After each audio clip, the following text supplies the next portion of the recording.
Ada kegiatan Pak Kades sambil double job apa gimana nih? Jadi kebetulan ini Bang Bob. Jadi saya kebetulan backgroundnya tadi sudah disebutin sama Bang Bob. Jadi posisinya saya ini kebetulan punya profesi perawat. Nah, kebetulan saya sambil buka Kades perawat ini, Kades perawat luar biasa.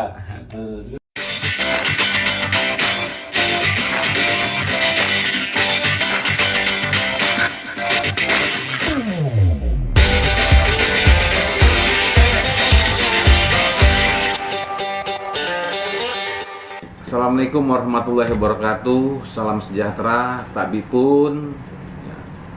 Pada kesempatan ini khususnya di Lampung, saya ingin berbagi cerita, ya, berbagi pengalaman, dan mudah-mudahan ini menjadi inspirasi bagi desa-desa, ya, baik itu khususnya sekitar Lampung maupun juga di Indonesia, karena bukan hanya di Lampung saja yang ada desa-desa, tapi banyak sekali desa-desa lain. Tapi khususnya di Lampung begitu banyak juga desa-desa yang ada.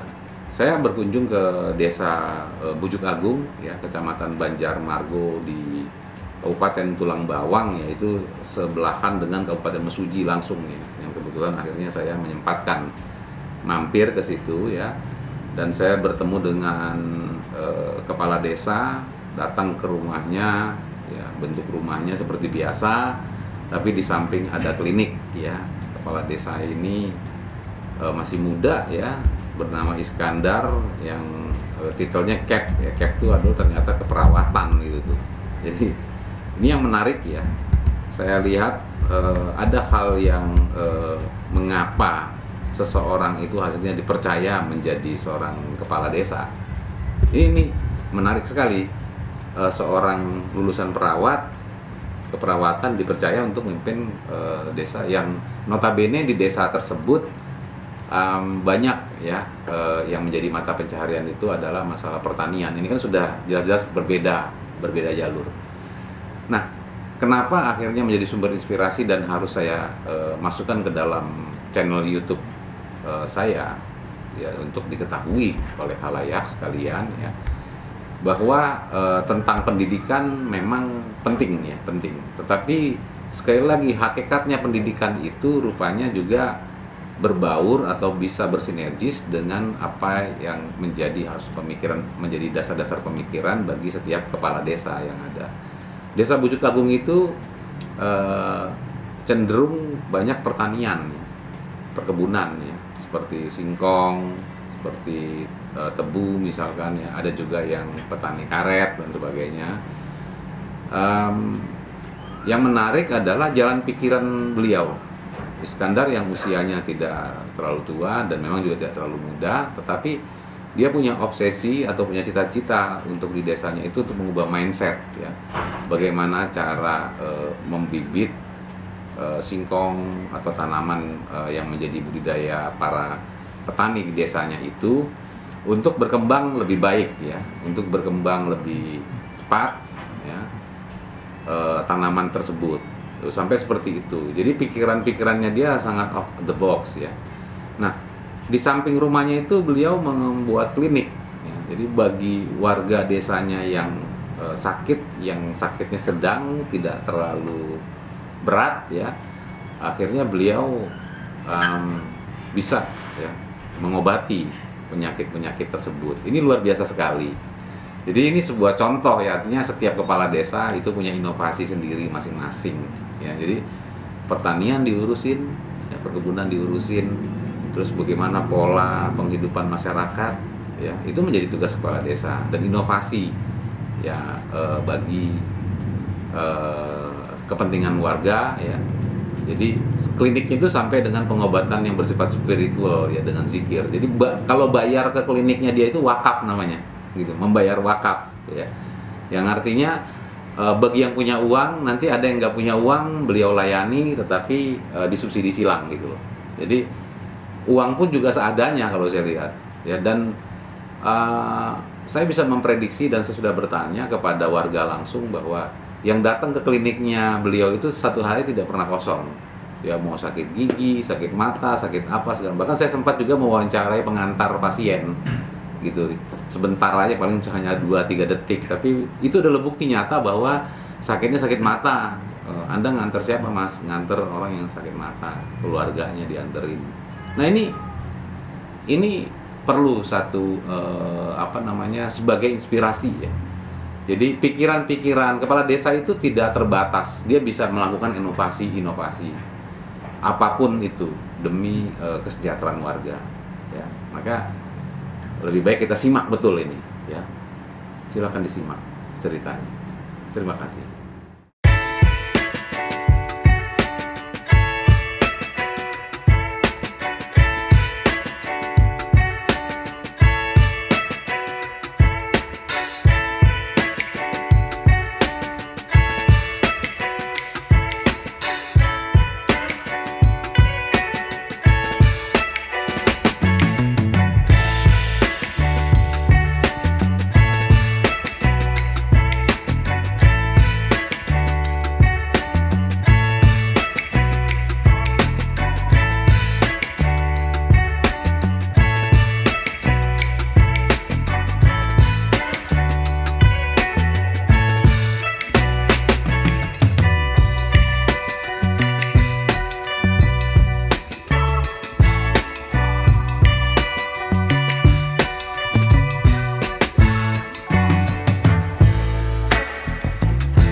Assalamualaikum warahmatullahi wabarakatuh. Waalaikumsalam. Tiba kita hari ini di Desa Bujuk Agung, Kecamatan Banjarmargo, Kabupaten Tulang Bawang, Banjarmargo. Ya. Di sini tempat kebetulan langsung kita diterima oleh kepala desanya langsung.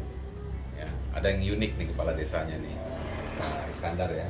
Iskandar ini seorang lulusan keperawatan, tetapi dipercaya oleh warganya untuk menjadi kepala desa. Maka konsep desanya ini agak-agak berbeda, tapi coba kita lebih perdalam lagi ya, kita tanya sama Pak Kades langsung. Pak Kades, ini baju batik biru yang masih muda usianya ya, masih gagah perkasa ya, jadi cerdas nih warga Bujuk Agung nih cerdas ya, pilih kepala desa yang masih energik ya, yang tentunya akan timbul karya-karya yang tidak kalah dengan desa-desa lainnya yang sudah pernah saya kunjungi. Pak Kades, yang pertama saya tanya ini apa sebenarnya pendapatan atau pencarian masyarakat di Bujuk Agung rata-rata? Kalau rata-rata pencarian di sini ini di perkebunan. Jadi petani di sini petani karet, kemudian singkong, itu yang ada di sini. Itu penghasilan yang utama yang ada di kampung. Kalau misalnya pun ada tambahannya mungkin di hewan ternak. Ternak ya. Itu pun kalau ini cuma untuk ternaknya ternak kambing dan ternak sapi. Oleh sebab itu program yang dicanangkan oleh pemerintah melalui tantangan coba bisa realisasi bersama dengan kita juga kita musyawarahkan itu larinya ke kambing karena memang sudah sini berkembang, jadi akhirnya bisa dimaksimalkan oleh masyarakat. Cuman posisi banyak kendalanya kalau misalnya masyarakat saya kalau misalnya kaitan dengan masyarakat ternak ini masih dia tradisional banget gitu kan, tinggal kemudian jadi masih profesional. Iya, lepas saja itu kambingnya ya. Kadang hari dilepas. Iya. Itu sih yang ini. Karena beberapa waktu juga saya coba koordinasi dengan DPP yang ada di sini. Salah satu DPP itu harapan saya juga bisa mau akomodir karena yang saya tanya beberapa potensi masalah yang pernah saya selesaikan dari proyek ini berkaitan dengan masalah pemeliharaan yang berujung pada pengerusakan. Jadi pada saat banyak jaringan komunikasi itu masih ada hambatan. Karena apa? Karena PT tidak memberikan secara ibaratnya gratis atau ibaratnya harganya itu seperti banyak kita hargai banyak kerjasama swasta. Nah ini yang menjadi satu kendala. Sebenarnya banyak masyarakat secara pertaniannya itu belum mampu untuk kalau kita peternaknya nih ya, peternaknya belum mampu untuk ibaratnya membeli pakan. Kalau misalnya ini hitung-hitungannya, karena saya bilang karena belum ada pembinaan dari awal ibaratnya dari dinas pertanian yang ibaratnya intent untuk membina petani-petani sini supaya mereka ini beternak tapi secara cerdas itu belum ke sana. Tapi ini saya mencoba. Kalau kendala-kendala yang ibaratnya ada baik di pertanian maupun di peternakan, menurut saya karena belum adanya pembinaan yang serius yang masuk, baik ibaratnya mungkin dari dunia pendidikan maupun dari pemerintah, belum ada yang intent bagaimana mereka mengemas sebuah sebuah kelompok yang diajarin mulai dari ibaratnya dia baik sistem misalnya kalau di peternakan itu ada breeding, kemudian ada pengundukan gitu. Tata caranya mereka ya otodidak aja. Harapan saya ini bisa ibaratnya ada memang ahli-ahli yang ibaratnya diturunkan ibaratnya ke kampung kami supaya mereka ini bisa belajar bertani tapi dan tani yang cerdas. Iya, sehingga perkembangbiakan bahkan mungkin kalau disebut hasilnya gitu ya, hasilnya lebih maksimal, baik itu jumlah ekornya maupun juga setiap ekornya gemuk gitu ya kan. Nah, kalau dinas peternakan selama ini belum pernah berkoordinasi dengan Pak Kades atau Pak Kades belum gitu? Belum ya. Karena kan potensial desa ini kan ya inilah dia tugasnya Pak Kades yang berarti ya gitu ya. Jadi ya ini jadi perhatian juga untuk dinas peternakan Tulang Bawang, Kabupaten Tulang Bawang yang harus memaksimalkan ya, karena tentu serapan anggaran daripada dinas peternakan itu akan lebih bermanfaat ketika mau mencoba menjenguk ya, melihat reputasi ataupun karya anak Indonesia khususnya di Kelurahan Bujuk Agung. Nah, ini jadi jangan sampai salah paham nih ke teman-teman di Kepala Dinas Peternakan di Kabupaten Tulang Bawang ya.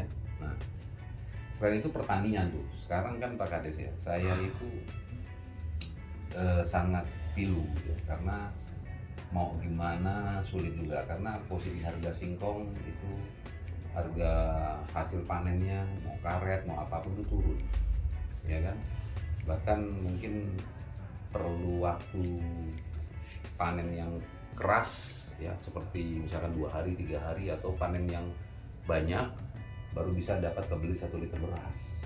Ini problem saya kira ya buat kita semuanya, bahwa saat sekarang ini krisis pangan, tentu sektor pangan harus menjadi perhatian buat kita semua ya, untuk di Indonesia, karena krisis pangan dunia itu sudah terasa dan bahkan sudah resesi di Eropa ya.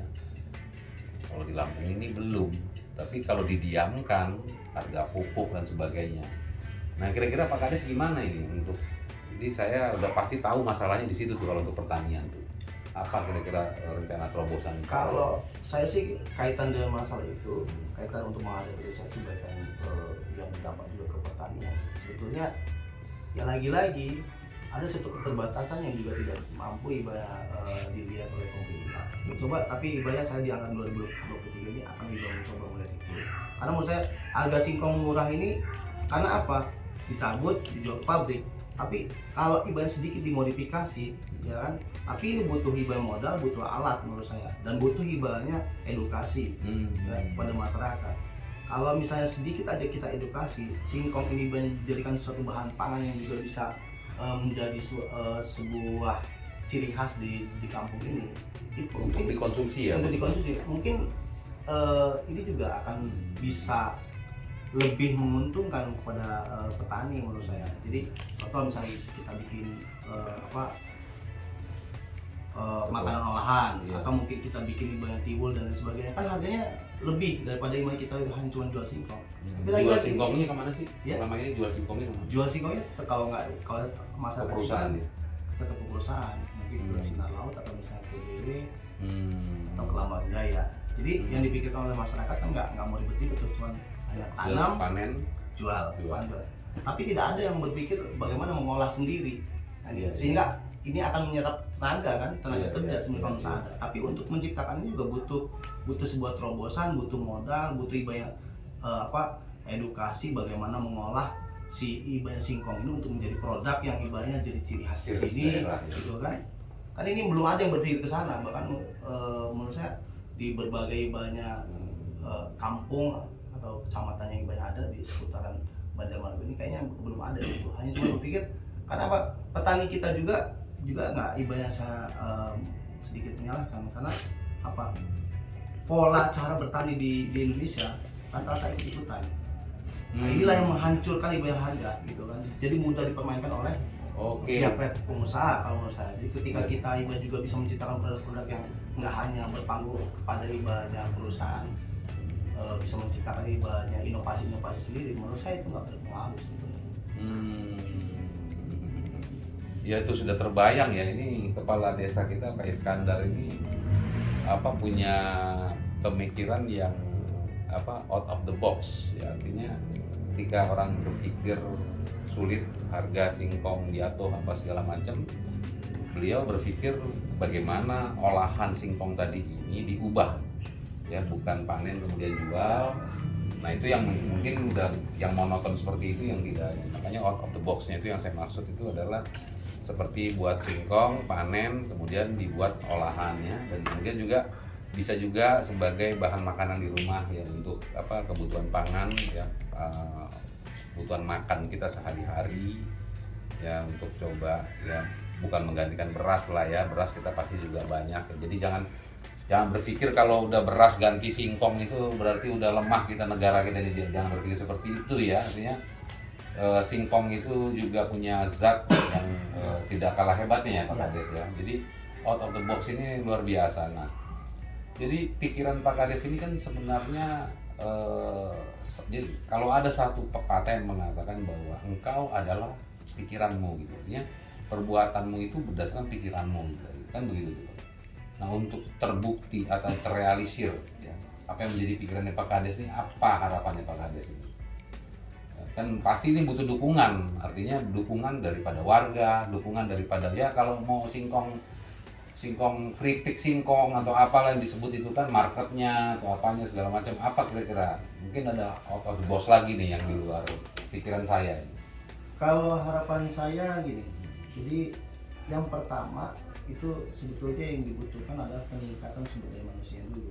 Jadi kalau misalnya kita kasih modal, kasih alat, tanpa ibaratnya kita pola cara pikir, cara pandang, terus kemudian ibarat peningkatan sumber daya manusia juga nggak bisa. Kalau saya sih berharap, saya pengen minimal dari ibarat instansi pendidikan yang mau bidang ini sesuai dengan banyak harapan dan cita-cita saya bisa mendorong. Pertama itu, setelah ibaratnya mereka kita edukasi, kita berikan ibarat pengetahuan tentang tata cara dan sebagainya, baru nih kita siapkan alat, siapkan modal gitu. Jadi ya, nah itu kan untuk modal dan alatnya itu menurut Pak Kades dari mana itu seharusnya ya, walaupun di kampung itu ada yang namanya dana desa gitu kan, ada DD. Ini kan mohon maaf, saya sebagai kepala desa ini, kalau saya lihat daripada regulasi yang ada, ini kan kepala kampung ini sebutannya penanggung jawab pengguna anggaran atau penguasa pengguna anggaran. Iya. Tapi pada hakikatnya ini nggak seperti itu menurut saya. Karena apa? Digelontorkan dana desa ini sudah ada clue.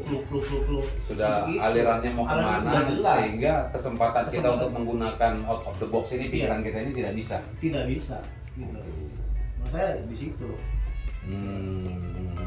Itu sebuah kendala. Terus kemudian juga tadi perhatian dari dinas terkait pun menurut saya masih kurang maksimal, artinya harusnya dimaksimalkan perhatiannya.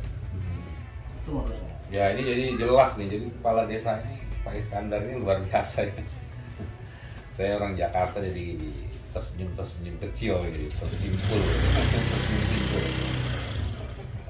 Kementerian Desa harus menjadi perhatian ini karena kebutuhan desa itu masing-masing bervariasi, maka kemungkinan besar ya sudah harus dipikirkan dari Kementerian Desa menganggarkan ya, bagaimana diberikanlah allowance ya, kelebihan, sehingga desa-desa itu bisa melakukan kreativitas ya, sehingga inovasi tadi ini ada pendukungnya. Namun di samping itu tidak terlepas juga ya kan, dinas juga itu di pemerintahan kabupaten maupun provinsi, ya terutama di kabupaten ini ya kan, ya harus berada di garda terdepan nih. Kalau seandainya kepala desa seperti Pak Iskandar semuanya, ya saya kira desa-desa akan maju kan, yang bahagia juga kabupaten ya kan, punya prestasi ya kabupatennya. Kalau orang seprofesional Pak Iskandar sebagai kepala desa ini ada terus ya di Bujuk Agung ini ya, nah jadi ya tentu ya akan terdukung semua perekonomian kita seperti itu. Nah Pak Kades, apalagi yang mau Pak Kades sampaikan? Yang pasti kalau saya sih sebetulnya banyak sih terobosan-terobosan yang banyak bisa kita lakukan. Tapi lagi-lagi kalau saya ngeliat di banyak sisi daripada masyarakat saya, yaitu kalau saya pengen merubahnya dari banyak sumber daya manusia dulu ya. Saya pengen merubah dari sumber daya manusia dulu. Ketika sumber daya manusia ini sudah kita bentuk, kemudian kita berikan pemahaman, ini karena dalam yang memajukan sebuah desa atau sebuah kampung itu butuh kebersamaan. Bukan hanya masyarakat, pemerintah, baik pemerintahan kampung, pemerintahan kabupaten maupun provinsi maupun pusat, ya secara bersama-sama punya sebuah keinginan yang sama gitu loh. Nggak bisa sendiri-sendiri, cuma kepala kampung pengennya seperti ini, nggak jadi. Masyarakat tapi pengennya juga nggak jadi. Nah harapan saya, kalau saya sih yang pertama, kalau yang dalam jangka waktu cepat, saya pengen ada pihak-pihak yang merespon daripada apa yang menjadi cita-cita saya. Karena banyak sebetulnya potensi-potensi yang kita gali di desa. Contoh misalnya kalau di sini listrik, sampah yang jadi masalah, sebetulnya mesti kita kelola kan bisa gitu kan. Kemudian ini adanya resesi ini saya berpikir nih, gitu kan. Selama ini pemerintah itu memberikan bantuan BLT, tapi kan tidak pernah berubah. Bahkan kemiskinan di tempat kami itu sampai 30%. Di sini 30% dari hasil resosek itu saya lihat, saya minta gitu kan, 30%. Sangat besar jumlahnya, dan ini sangat membuat saya dan istri saya ini berpikir keras. Sehingga apa? Program yang menurut saya program lama sih, tapi terkadang jarang muncul. Contoh kayak misalnya Dasawisma, yang bagaimana ini juga ada sebuah program yang di situ menurut saya ini bisa penanggulangan masalah kesulitan ketahanan pangan bisa kita lakukan dalam program ini. Karena di dalam program PKK kan ada program gotong royongnya, ada program warung hidup, apotek hidup. Ini kan bisa mendukung. Jadi selama ini masyarakat kita hanya terpola sebagai masyarakat yang konsumtif, bukan produktif. Oleh sebab itu saya pengen masyarakat saya ini jadi produktif. Makanya di beberapa rumah di sini udah saya coba kasih edukasi, dan di sini kasih bibit, kita pancing aja. Bibit apa nih? Ya, bibit sayuran. Okay. Sayuran kita pancing, mereka bisa. Ini malah kesediaan sayur ini bisa mereka penuhi sendiri gitu. Jadi jangan berpikir beli. Tapi ada sih beberapa tukang sayur sudah ngeluh, kok masuk daerah sini orang nggak pernah beli sayur. Nah saya pengen mereka datang ke sini bukan ibadah jual, tapi mereka beli dari kami gitu sebetulnya. Saya pengen itu. Saya tuh senang ada ibadah pedagang yang mengatakan susah kalau jual di sini sekarang. Orang kacang sudah ada, terong sudah ada, terus cabai sudah ada. Terus apalagi kalau mereka ibadah kesulitan untuk menjual di sini. Saya harapkan pedagang-pedagang itu berpikir untuk membeli. Sehingga apa? Saya pengen juga Kampung Bujuk ini harapannya jadi bukan wisata kuliner aja ya, tapi jadi wisata agro gitu. Sekarang memang buat wisata kuliner? Ya ada sih, tapi belum juga maksimal, jadi belum maksimal juga. Ya, yang di lapangan itu kan paling kue, kemudian sudah mulai muncul sih. Tapi saya berkeinginan, karena di sini saya bilang masyarakatnya lebih cenderung dari awal cikal bakalnya di pertanian kan udah tanggung tuh. Kalau misalnya saya pengen konsep sih itu jadi wisata agronya gitu kan untuk di Kabupaten Tulang Bawang. Jadi masyarakat tuh saya pengen nanti dalam kan di sini ada 5 RK. 5 RK ini saya mau, maksud saya untuk hibah ini nanti ada ciri khas, misal di sini tanamnya sayur apa, misalnya buah. Gitu. Jadi orang datang ke sini kalau sama buah belah sana, kalau saya belah sini. Luar Sehingga, biasa, luar gitu, biasa. Saya pengennya gitu.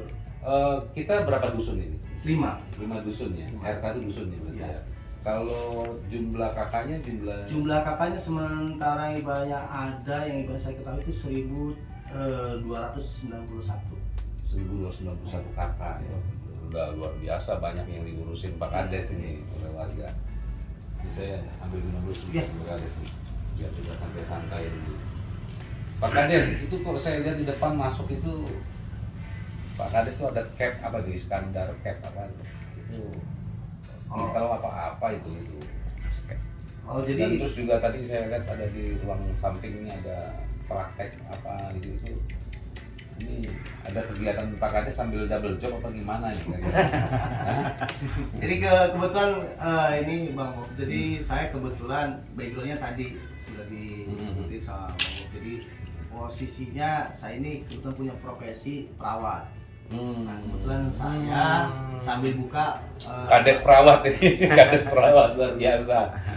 jadi saya sambil pengen melayani masyarakat dengan ilmu pelayanan kesehatan, makanya di situ saya buka praktek mandiri keperawatannya gitu. Praktek mandiri keperawatan. Mandiri keperawatan. Ya. Itu tujuannya apa tuh? Kayak klinik atau gimana itu? Semacam pengobatan umum lah, kan saya ibanya ini pengobatan umum. Itu yang ibanya sifatnya ringan. Yang penyakitnya ringan saja cukup di kepala desa tuh, kantor desa, rumah desa, rumah kepala desa. Kantor desa kita di mana Pak? Kantor desa kita paling kurang lebih dari sini, kalau misalnya jaraknya sekitar 1,5 kilo. 1,5 kilo ya. Oke, ya. Artinya sisi saya punya harapan gitu kan. Upaya pengabdian saya ini Bang betul-betul bisa dirasakan sama masyarakat. Dari skillnya juga ya, kemampuan juga ya. Jadi praktek mandiri keperawatan ini harapannya juga bisa mengakomodir apa yang menjadi masalah masyarakat berkaitan dengan masalah kesehatan. Sehingga mungkin bisa mereka bisa konsultasi dengan saya, atau bisa pengobatan ringannya sudah ibarat bisa saya selesaikan lah di sini tanpa ibarat harus keluar. Yang bisa harus ke rumah sakit. Ya. Itu penyakitnya penyakit apa aja tuh Pak Kades? Biasanya kalau yang ringan, yang sedang, yang sajadah sampai alam jadah ya. Kalau yang ringan paling banyak mulai dari batuk pilek, ya kan, demam, bisa lah ya. Terus kemudian kalau misalnya yang sudah agak sedang mungkin diabetes, hipertensi. Itu bisa. Ya. Pencegahan kali ya. Pencegahan aja. Artinya kita mengupayakan bagaimana si pasien ini tidak mengalami komplikasi gitu. Contoh stroke, jantung mungkin gitu kan. Kalau misalnya kita minimal mereka memeriksakan ibanya kondisinya lah, walaupun ibanya nggak sakit, minimal bisa tensi dan lain sebagainya. Loh, tadi yang menarik saya lihat Pak Kades kok pengobatannya juga kayak semacam pengobatan ya psikologis gitu ya, kayak model mental gitu ya. Itu maksudnya gimana itu Pak Kades? Jadi apa ada supranatural juga nih Pak Kades? Saya juga ngeri juga duduk Pak Kades gitu. Pengobatan yang dilakukan di sini sebetulnya pada hakikatnya umum sama dengan yang lain, cuman saya pengen jadi nilai-nilai Islam itu bisa tumbuh di kampung saya dengan cara apa? Mereka berobat dengan cara berinfak aja gitu. Jadi nggak perlu ibarat saya menyebutkan berapa nominalnya. Jadi kesadaran mereka, harapan saya ya dengan ibadahnya mereka kita dorong ke sana, ya kan, tahu pada hakikatnya kita ini juga nggak lama-lama di dunia ini. Terus kemudian kita juga punya harta. Kalau misalnya dia mungkin menitipkan di situ, yang tadinya orang mau berobat nggak punya uang dan lain sebagainya, mungkin bisa kita berikan obat sehingga banyak orang yang tertolong. Harapannya itu. Jadi kalaupun datang ke tempat saya ini, jangan berpikir orang saya nggak punya uang nih. Ada masyarakat yang seperti itu. Ketika nggak punya uang, sakit ditahan. Ujung-ujungnya bikin saya repot juga, harus bikin BPJS untuk ibadah ke rumah sakit dan sebagainya. Tapi dalam ibadah yang adanya itu, siapapun yang mau ibadah berobat ke sini, masyarakat saya silakan datang, kita layani. Kita nggak pernah nanya berapa bawa uang apa enggak gitu kan kepada masyarakat. Iya. Tapi Bujuk Agung ini masyarakatnya tuh free aja gitu ya. Emang penyakit sebenarnya gimana sih Pak Kades? Dasarnya dari mana sih penyakit itu?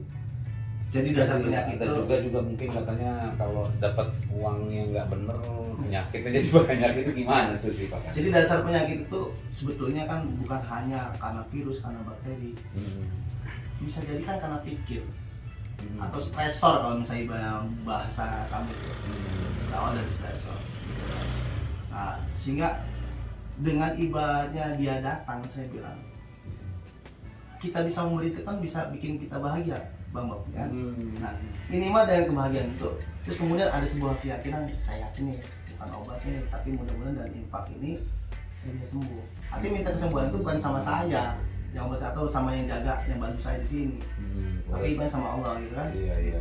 Di sisi lain, nah, infak ini kan bisa ngebersihin dosa-dosanya kita. Siapa tahu penghasilan misalnya Bang Bob yang mungkin ada namanya kita makan semua, contoh ikan, kalau misalnya ikan kita makan kan juga nggak bagus kalau misalnya kita makan semua, kan di situ ada tulangnya. Tapi minimal kita bersihkan dengan cara itu sedikit demi sedikit. Itu logikanya tuh ya, logikanya di situ ya. Itu Pak Kades sampai juga berkiat seperti itu di kalangan warga ya, yang kemudian bebas bayar, dan kemudian apa harapannya Pak Kades itu sehingga masyarakat seperti apa gitu. Jadi kan sekarang orang sakit ya bukan karena ini, bukan dan ini kan juga ada, saya lihat ada religiusnya juga nih ya. Jadi Pak Kades itu punya harapan apa itu terhadap masyarakat terkait dengan religius ini apa segala macam? Karena kan kalau orang udah berinfak atau orang disuruh infak kan berarti kan ada penyakit hati, bukan hati liver, bukan kan begitu, perbuatan atau apa gitu kan. Jadi kalau udah seperti itu, apa sih yang diharapkan di Bujuk Agung ini? Jadi saya pengen gitu, harapan dari program-program saya, terutama program kesehatan, dengan ibadah seperti itu saya pengen mengajak masyarakat saya ini pada hakikatnya ini Bu. Kalau orang sudah ibadah mengenal, udah takut sama ibadahnya yang tidak terlihat, apalagi yang ibadah dilihat, yang bisa dilihat secara langsung. Iya. Itu yang ibadahnya sehingga tumbuh ibadah kesadaran untuk ibadah jadi orang yang taat. Iya. Baik taat sama ibadah agama, taat sama hukum. Jadi nggak perlu ibadah secara repot-repot harus marah-marah. Iya. Kalau orang udah sadar nggak ngapain, gitu. Ibadah kita harus marah-marah, harus ibadah kita kerasin. Jadi kalau suruh gotong royong, karena di ibadah gotong royong itu bagian daripada ibadahnya juga perintah agama. Karena ada 40 minal iman katanya waktu itu hadisnya hadis doi. Tapi ibadah itu kan mengarah kepada kebaikan. Ketika lingkungannya bersih, kan terhindar dari penyakit, DBD, malaria, kan diare dan sebagainya. Aman semua. Makanya kita mulai dari situ, fondasinya di situ. Iya. Sehingga pikiran-pikiran itu untuk berkarya dalam kemajuan kampung, peternakan apa semua jadi akan tumbuh. Jadi ternaknya artinya itu juga makhluk hidup, diberikan makan dengan bagus, diberikan vitamin, enggak cuma hanya dipelihara-pelihara aja. Jadi betul-betul dirawat. Jadi kesadaran ini memang betul-betul bisa kita dasari dengan itu. Jadi kasih sayang baik ibadah sama manusia, maupun sama hewan, maupun sama lingkungan gitu. Ada bentuk-bentuknya arahnya ke sana. Pak Kades tadi ngomong ada infak tuh, dana infak tuh dia. Ya. Dana infaknya Pak Kades yang terima atau nanti kemudian bagaimana tuh Pak Kades? Jadi dana infak itu bukan saya terima, saya cuma hanya mengelola sebenarnya. Selama ini tempat pengobatan yang saya punya ini masih saya ibaratnya modal masih dari modal kantong. Masih ibaratnya saya backup dari ibaratnya keuangan saya secara pribadi, belum ada ibadah donatur, belum ada ibadah suntikan dari pemerintah belum. Atau saya mentang-mentang saya pengelola ibadah anggaran langsung saya suntik sini enggak. Karena itu juga tidak ada regulasi. Artinya dari infak itu untuk membangun juga keterlanjutan sustainable ya daripada apa yang akan dibantu pada masyarakat. Jadi dari masyarakat oleh masyarakat untuk masyarakat kembali itu ya intinya ya. Nah kemudian kita ke depan ini terkait dengan instrumen pemerintahan, Pak Kades ini kan sebagai bagian daripada instrumen pemerintahan nih, apa yang mau disampaikan oleh Pak Kades nih kepada khalayak ya? Karena saya ini hanya menyebatkan untuk khalayak. Apa yang mau disampaikan? Maksudnya Bung? Ya, kan Anda sebagai kepala desa sekarang nih ada kepala desa, kepala camat, kepala instrumen pemerintah semua. Ini apa nih kaitannya untuk kepentingan masyarakat nih? Organisasi pemerintahan kita ini harus seperti apa sehingga yang menjadi pikiran-pikiran Pak Kades tadi ini dapat terrealisasi. Saya pengen ibaratnya struktur pemerintah, ya ayo kita kerjasama untuk ibaratnya jangan cuma hanya moto aja, jangan cuma ibarat visi misi aja, wujudkan bersama sama, jangan ibarat saling mendorong. Jangan pukul rata gitu ya. Masing-masing kan bervariasi Ya, desa-desa. kemudian kita harus juga baca potensi-potensi ibaratnya di setiap daerah, karena setiap daerah kan beda-beda nih, setiap kampung juga beda-beda kebutuhannya, potensi alam juga beda-beda.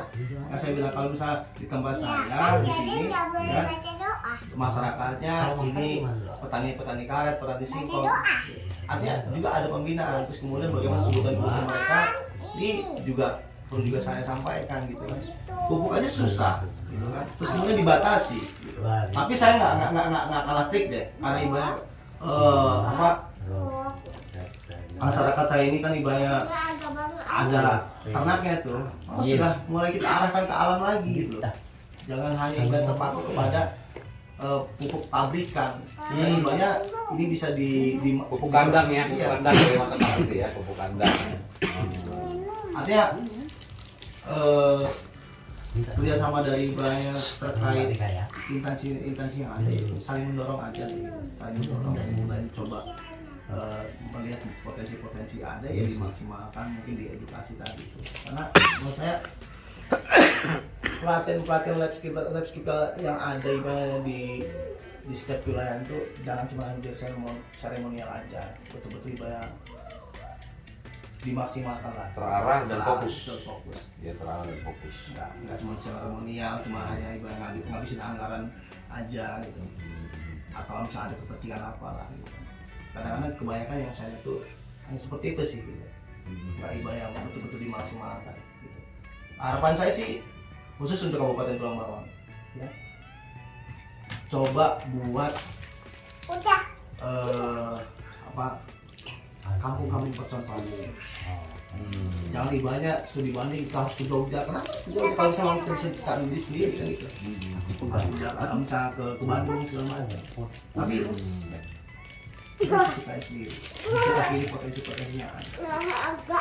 Sesuai dengan ibaratnya kemampuan ya. Iya, potensi yang ada dan kemampuan yang ada, masyarakat yang ada, yang tentunya membutuhkan instrumen desa, yaitu kepala desa yang dapat mengantarkan posisi apa yang menjadi harapan untuk pertahanan kehidupan. Teman-teman yang lain mungkin ada yang mau tanggapi, mau ngomong dari desa? Nggak ada Pak? Hah? Nggak ada ya. Jadi ya saya kira sudah terwakili tadi ya.